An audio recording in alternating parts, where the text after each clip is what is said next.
Makam Simbah Hasan Munadi ini terletak di Ungaran, Desa Nyatnyono, Kabupaten Semarang. Pada masa awal itu, pembangunan masjid tua itu hanya didirikan dengan satu tiang, namun pada zaman Belanda oleh Kyai Raden Purwohadi ditambah menjadi 4 saka. Kemudian pada masa 1985 masjid tersebut direnovasi oleh masyarakat tanpa mengubah posisi atau jumlah tiangnya. Pada masa itu ada kisah tersendiri sebagaimana kelaziman para pemangku makam yang hendak merehab masjid keramat. Kyai Asmui pemangku makam keramat pada waktu itu melakukan mujahadah selama 1 tahun terlebih dahulu. Setelah mujahadah selesai dilaksanakan, ia pun berinisiatif untuk meminta bantuan masyarakat sekitar yang bersedia menjadi dermawan untuk menyumbangkan hartanya. Masyarakat Nyatnyono memang bisa dibilang kelas menengah ke bawah. Hanya beberapa pejabat dan keluarga tertentu yang memiliki kekayaan yang dianggap berlebih di masa itu. Proposal yang ditawarkan termasuk kepada instansi-instansi tertentu dan beberapa orang kaya yang ada di lingkungan sekitar. Makam Simbah Hasan Munadi banyak dikunjungi peziarah. Peziarah yang datang meyakini air sendang di sekitar makam tersebut dapat menyembuhkan penyakit dengan cara diminum atau diusapkan ke bagian tubuh yang sakit. Hingga kini masih banyak peziarah yang datang berkunjung. Pundi-pundi amal yang berasal dari peziarah pun semakin melimpah ruah. Hasil dari kota amal yang telah terkumpul, masyarakat pun mendapatkan bagian yang tidak sedikit dari jariah para peziarah yang melimpah ruah. Misalnya kamu sana kan ngambil air sendang, tapi kamu nggak punya keyakinan gitu kan, setengah sampai jalan airnya hilang. Dia kan nggak mau bisa hilang. Kok kan hilang sama temannya? Ya, potong ya ada isinya. Sebetulnya ini ya keyakinannya kurang gitu nggak gitu. Misalnya itu banyak tak siapa lagi. Tentunya yang di sana itu butuh keyakinan. Misalnya kamu sakit ya, awak yang kenyar misalnya gitu, ini bagi pisang, aku tak ditolong bersyukur kaya cuma di Korea ya, nah mungkin aku kalau keyakinan betul nonton lah nonton yang ada langsung kemari dan itu keyakinan ada kan gitu, itu ada. Dulu ada bukunya lah, sekarang nggak apa sih, nggak nyetak lagi gitu. Berarti tokoh Islam. Iya, tokoh Islam. Dan dia itu menyiarkan kebahagiaan tokoh Islam itu. Dia juga sampai mana-mana mbak, daerah ujung sana ya, daerah Gunung Pati, sebelum Gunung Pati ada daerah Compok, ini sampai sana. Kemarin menyiarkan agama Islam sampai dan di mana-mana tempat bawah itu. Masih. Enggak, itu makam sana. Itu kan lihat dari sini. Berarti cuma ada keturunannya. Ada, ini cara gampangnya juru di sini ya pernah cucu apa nih buyut gitu kan. Iya. Buyutnya. Nah, itu yang itu kan itu namanya anaknya Mbah Wali Asantipuro. Itu ada makom dalamnya ada makom 5. Mbah Wali Asantipuro dengan istri dengan anak-anak itu di sana. Di bawah di dalam makam sana itu. Umurnya berapa Pak? Udah lama banyak sekali. 500-an tahun. Pak niki Pak. Iya. Beres Pak. Hah? Meninggalnya beres. Iya, mungkin ya ada lantaran gitu kan. Itu kan di makam Ponorogo itu sudah sana langsung diambil tadi dengan Mbah Puro itu. Dan tadi di makam di sini ada orang akan ini dalam buku dan ini ada 3 makam. Tapi yang belas kosong ya. Yang ada yang kalau sekali. Berarti itu isinya Ada tulisan beda. Oh. Tapi gitu kan misalnya saya yang nafsu itu lagi biasanya bagaimana bisa sini bisa ambil itu saat yang kedua itu pak sini kan tidak tahu apa itu makom kan nggak tahu sebiar kehubungan kan itu ngambilnya nanti dikasih 3 yang kedua yang kelas biasa itu kan kelambu sebelah itu masuk gitu. Udah 500-an tahun pokoknya itu dengan Mbah Wali Songo itu ya cara-caranya sudah gampangnya sudah seimbang lah itu cara umurnya itu.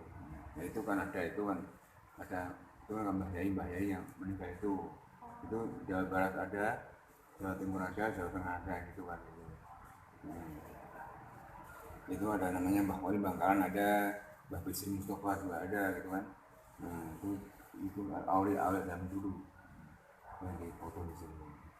Nah, ini makamnya dibangunnya dari tahun berapa, Pak? Apanya tinggalnya? Enggak, makamnya ini dibangun tahun Oh dulu bangunnya gini, namanya Mbah Yai Asmi kan, itu mau bangun masjid, ya mau masjid lalu pihaknya itu sowan Mbah Wali, Mbah Yai, Mbah Abdul Hamid, Abdul Hamid bilang gitu kan. Sudah itu Mbah Hamid, Mbah Wat Abdul Songo. Setelah itu Mbah Hamid, Mbah Abdul Songo dan Mbah Abdul Hamid bilang nggak usah repot cari uang, cari dana. Keturunan itu dari Brawijaya, dari Jogja gitu kan. Ya kan. Tapi kalau ini Mbah Wali ini kalau dengan Mbah dan Mbah Demak pernah kakak tunggas kandung, tapi satu ayah lain ibu gitu kan. Asalnya ini yang ini dulu dari ibunya dari itu kan dari Jawa Timur, dari Tuban gitu. Nah, terus kan bahwa itu menyiarkan agama Islam di sini. Nah akhirnya gampangnya diam kan caranya kan Pak ya. Dulu itu alas gung limang gitu kan. Nah, yang menamakan ada desanya Yono, ada Duku Suroto, ada Gelap, ada Ngaglik, Dabja, ujungnya Ngaglik ya. ya. Di bawah sana Sendang Putri, Sendang Bejo, Sendang Dukuh, Beranggah, Belanten itu ya Mbah Wali sini yang menamai. Oh iya. Itu semua Mbah Wali. Nah, itu meninggalnya Mbah Wali di Ponorogo. Kan diminta dengan adik putra yang nama Mbah Jatipuro gitu kan. Itu kan putra yang pertama gitu, yang di Ponorogo putra yang istri yang enggak kemarin ini juga ada apa itu butuh tak makam ke Nono atau nanti soalnya di pembikin di makam dan itu langsung di Belanda kemudian disebut di bukannya dari bawah gitu kan. Nah di bawah langsung di yang kurang tahu saya istrinya pakai apa gitu nggak tahu sama dulu kan. Langsung di makam di sini. Kalau yang ibu bawahnya mungkin belum tahu atau belum sini namanya Bu Dewi Siti Marfuah Istrinya. Oh. Jadi nggak jadi satu ini. Turun dikit itu kan ada makomnya di fungsinya namanya Mbah Yai Asmi yang ujung kanan itu ibunya namanya Mbah Nur Yati gitu. Nah terus kiri itu masih kerabat semua. Ada Mbah Wahab, Mbah Yai Wahab, ya, Mbah Yai Mbah Yai Anwar itu terus itu bawah tembok ini juluku di sini gitu. Anaknya itu berarti berapa, Pak? Anak siapa? Anaknya ini Pak Wali. Mbah Wali. Ya. Anaknya kurang tahu, setahu saya di 3 Daerah Nawang 1, nanti apa itu namanya Ponorogo 1, yang sini 1 nah ini kan Jawa Timur ada, Jawa Tengah ada gitu kan. Itu ada namanya Mbah Wali Bangkalan ada, Mbah Bisri Mustafa juga ada gitu kan. Nah itu awal zaman dulu yang dipoto di sini. Nah, ini makamnya dibangunnya dari tahun berapa, Pak?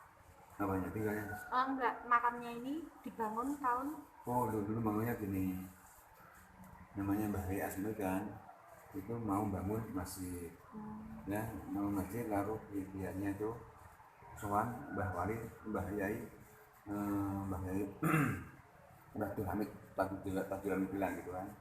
Sudah itu Mbah Hamid, Mbah Wat Abdul Songo. Setelah itu Mbah Hamid, Mbah Abdul Songo dan Mbah Abdul Hamid bilang nggak usah repot cari uang, cari dana gitu. Dan akhirnya nggak lama, nggak ada seminggu itu tamu banyak sekali.